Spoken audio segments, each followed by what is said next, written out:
أعوذ بالله من الشيطان الرجيم. بسم الله الرحمن الرحيم.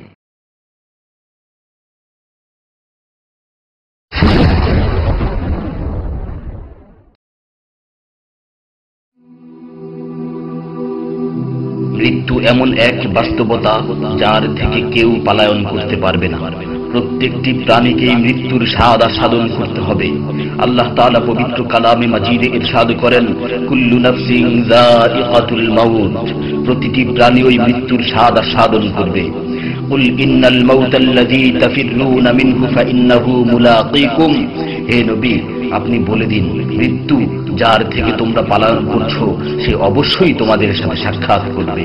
আইনামা তাকুনু ইউদরিকুমুল মাউত ওয়ালাউ কুনতুম ফি বুরুজিম মুশাইয়াদা, তোমরা যেখানেই থাকো না কেন মৃত্যু তোমাদেরকে পাকড়াও করবেই, যদিও তোমরা সূর্য দুর্গে অবস্থান করো। লিকুল্লি উম্মাতিন আজাল, ইযা জাআ আজালুহুম ফালা ইস্তাখিরুনা সাআতান ওয়ালা ইস্তাকদিমুন, প্রত্যেকটি জাতিরই মৃত্যুর জন্য একটি নির্ধারিত সময় রয়েছে। যখন সেই নির্ধারিত সময় চলে আসে তখন তার থেকে এক মুহূর্ত আগ পিছ করা হয় না। এই ক্ষণস্থায়ী পৃথিবী যাকে নিয়ে তোমরা স্বপ্ন দেখছো, এই স্বপ্নের পৃথিবীও একদিন ধ্বংস হয়ে যাবে। কিয়ামতের সময় যখন নিকটবর্তী হবে তখন আল্লাহ সুবহানাহু ওয়া তাআলা নিজের দায়িত্বপ্রাপ্ত ফেরেশতাকে সিংহায় ফুৎকার দেওয়ার আদেশ দিবেন। অতঃপর ফেরেশতা সিংহায় ফুঁক দিবেন, ফলে পৃথিবী ও পাহাড় সমূহ উত্তোলিত হবে, চূর্ণ বিচূর্ণ হয়ে যাবে, আকাশ ফেটে টুকরো টুকরো হয়ে যাবে এবং নক্ষত্র সমূহ ঝরে পড়বে, সূর্য তার কিরণ হারিয়ে ফেলবে, সমুদ্রকে উত্তাল করে তোলা হবে।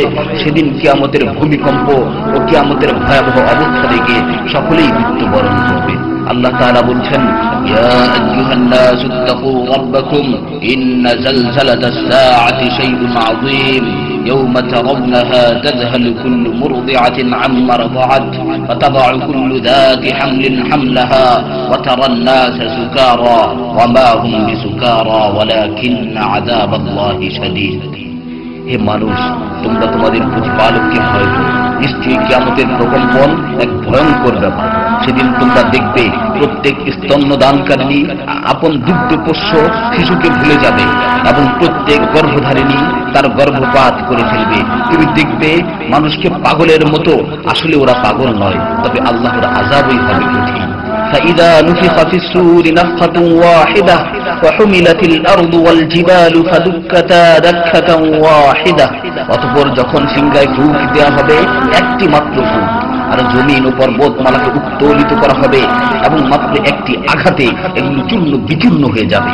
ইযা সামাউ ফাতারাত ওয়া ইযাল কাওয়াকিবু ইনতাসারাত ওয়া ইযাল বিহারু ফুজ্জিরাত ওয়া ইযাল কুবুর বু'সিরাত আলিমাত নাফসুম মা কদ্দামাত ওয়া আখখারাত, যখন আসমান বিদীর্ণ হবে, আসমান ফেটে টুকরো টুকরো হয়ে যাবে, আর যখন নক্ষত্রগুলো ঝরে পড়বে, আর যখন সমুদ্রগুলোকে উত্তাল করে তোলা হবে, আর যখন কবরগুলোকে উন্মোচিত করা হবে, তখন প্রত্যেকেই জানতে পারবে সে আগে কি পাঠিয়েছে এবং পরে কি পাঠিয়েছে।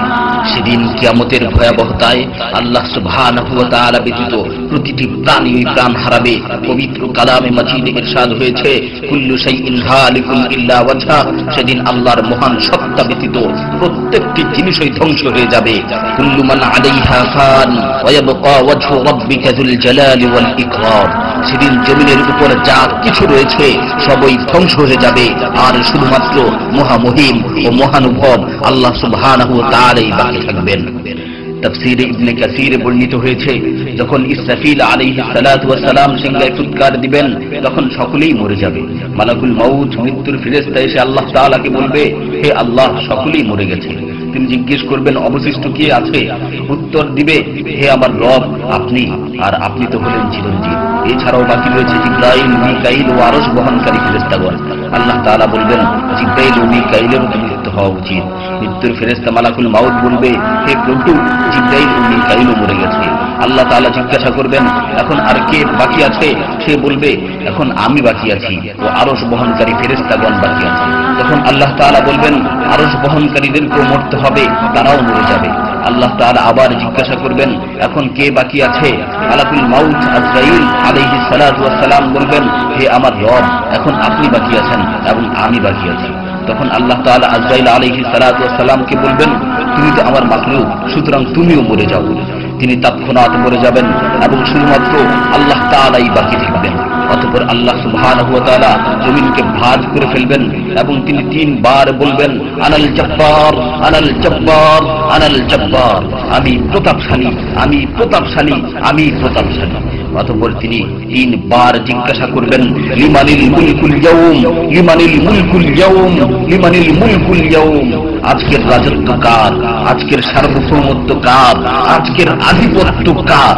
জবাব দেওয়ার মতো কেউই থাকবে না। তিনি আবার উত্তর দিবেন, লিল্লাহিল ওয়াহিদিল কাহ্হার, আজকের রাজত্ব, আজকের সার্বভৌমত্ব, আজকের আধিপত্য পরাক্রমশালী একমাত্র আল্লাহ।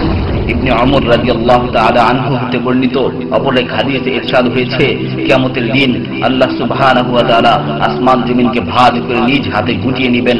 অতঃপর বলবেন, আনাল মালিক, আনাল জব্বার, আনাল মুতাকাব্বির, আমি বাদশা, আমি প্রতাপশালী, আমি অহংকারী। আইনা মুলুকুল আরদ, আইনাল জব্বারুন, আইনাল মুতাকাব্বিরুন, দুনিয়ার রাজা বাদশা কোথায়, দুনিয়ার প্রতাপশালীরা কোথায়, দুনিয়ার অহংকারকারীরা কোথায়? তখন আল্লাহ তাআলা সুউচ্চ কণ্ঠে 3 বার জিজ্ঞাসা করবেন, লিমানিল মুলকুল ইয়াউম, লিমানিল মুলকুল ইয়াউম, লিমানিল মুলকুল ইয়াউম, আজকের রাজত্ব কার, আজকের সার্বভৌমত্ব কার, আজকের আধিপত্য কার? অতঃপর তিনি 3 বার উত্তর দিবেন, লিল্লাহিল ওয়াহিদিল কাহ্হার, আজকের সার্বভৌমত্ব, আজকের রাজত্ব, আজকের আধিপত্য প্রতাপশালী একমাত্র আল্লাহ সুবহানাহু ওয়া তাআলা।